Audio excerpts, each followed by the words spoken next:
Hello, Virgos. Welcome to another episode of Very Virgoan.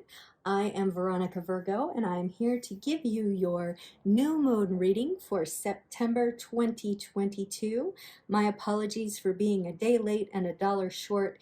It ended up being a very busy weekend, so you'll still have 13 and a half days worth of useful information going forward.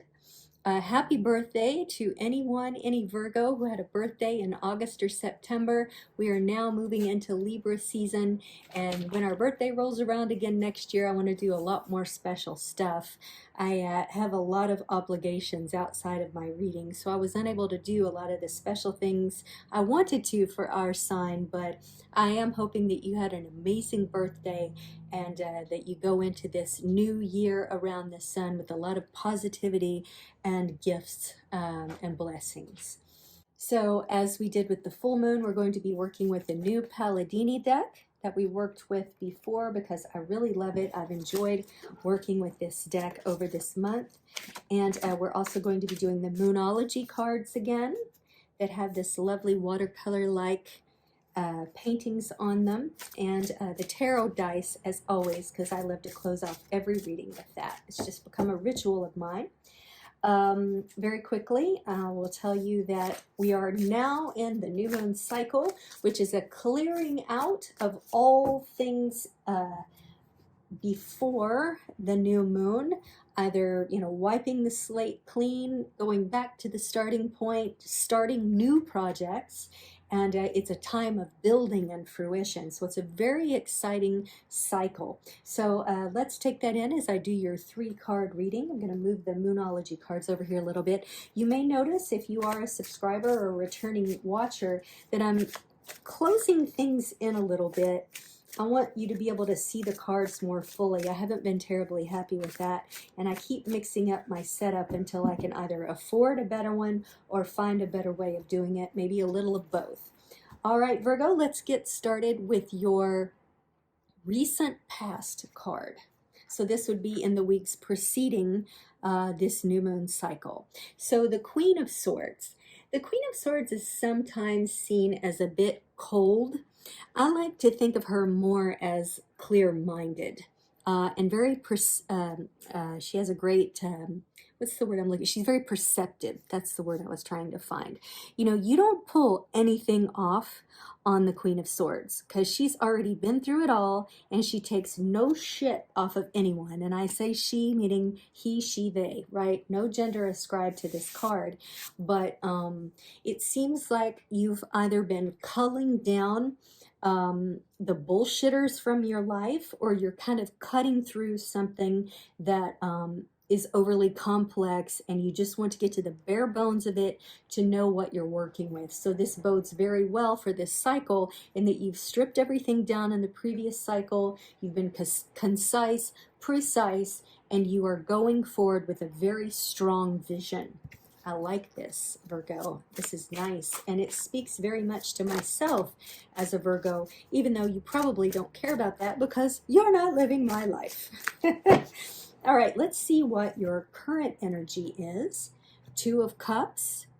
Well, you may have just met someone and you've created a connection, whether that's in love, which is typically represented by the cups, but it could also be a partnership of some kind.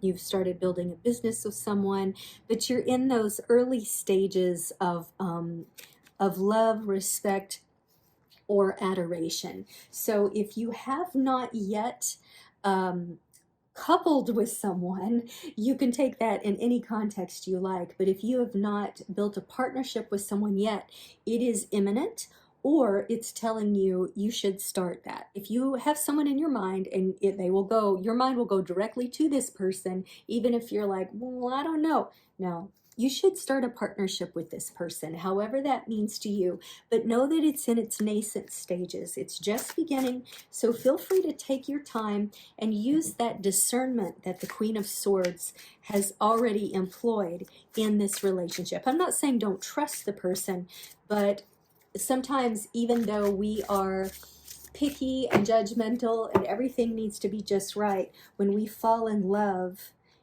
with an idea, with a person, with a process, sometimes we can get lost. So just make sure that while you are engaging with this person in whatever capacity that it is, you keep that discernment, but back off on the judgment. Just allow yourself to feel a bit, Virgo. Now, for forthcoming energy, we have the Five of Cups. And people look at this and like, oh, this is going to be a bad one. I will say that this card genuinely communicates a feeling of loss or disappointment. But something that I and other card readers do bring up is that the person is so upset over the loss of either love or family or community or projects or whatever this may be, they have turned their back and they don't realize the other potentials that they have behind them. Now, given that this is part of this, it follows the immediate card, it could be that you're currently feeling burned, either in a relationship or with some sort of tumult that's been going on in your life. And you're not seeing this possibility that's right in front of you. In this case, you've turned your back to it, Virgo. So you have to think about, like, who in my life, what projects in my life, what ideas in my life pass through almost every day, but I'm so busy mourning the loss of something else, of someone else, of some other life, that I'm not seeing the potential that's there. So what I'm seeing, Virgo, is over the course of the next 2 weeks, you have to use your discernment, you have to use your awareness, and you have to use your reason to recognize the gifts that are there waiting for you. A very beautiful reading, Virgo. Let's see what the Moonology cards have to add to this conversation.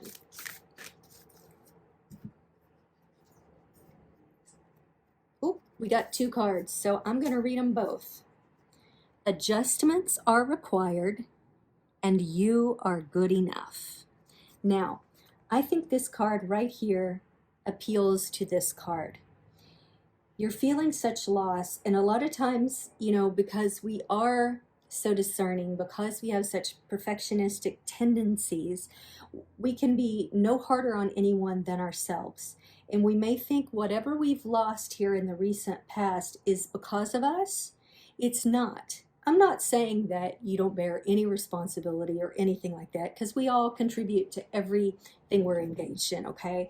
But you also can't only blame yourself. It may have failed, but you're good enough. You're good enough to be in a new relationship. You're good enough to be in a new partnership. You're good enough to start new projects. Not all is lost, Virgo. But in order to do that, adjustments are required. You need to be able to see yourself in a new light in order to push forward in this next cycle. I also want to read the adjustments are required. It's 3rd quarter moon. Attuned to the moon, I am reevaluating the situation.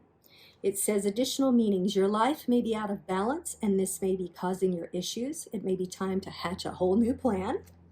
Whole new plan, whole new plan. Something new and exciting is around the corner. If you turn the corner, there you are right in front of them, and trust may be required to move this situation forward. So I really think it just ties into this new thing. It's great that you've been able to clear the channels to know what you will and won't put up with, what you do and don't need. But now it's time during this new moon to full moon cycle to just believe that you are enough and that it's right there waiting for you. All right, let's do a little tarot dice to round it off. We have a 12, we have Sagittarius, and we have Uranus.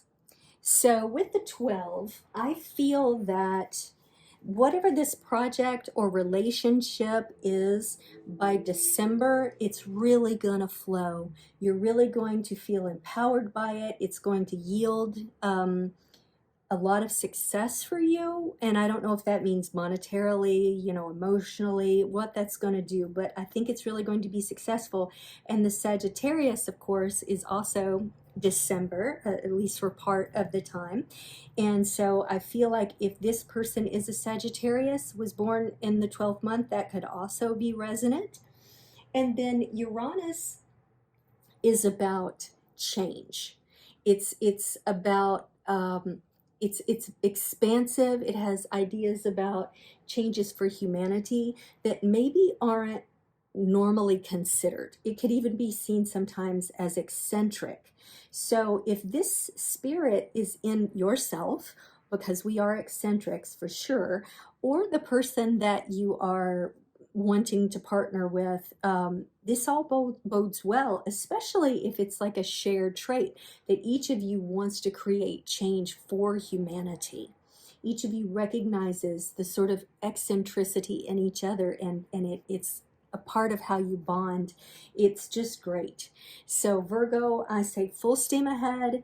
Treat yourself good, know you're good. This person certainly thinks you're right for the job, whatever the job may be, whether that's a relationship, a partnership, or some other project that only you can conceive of.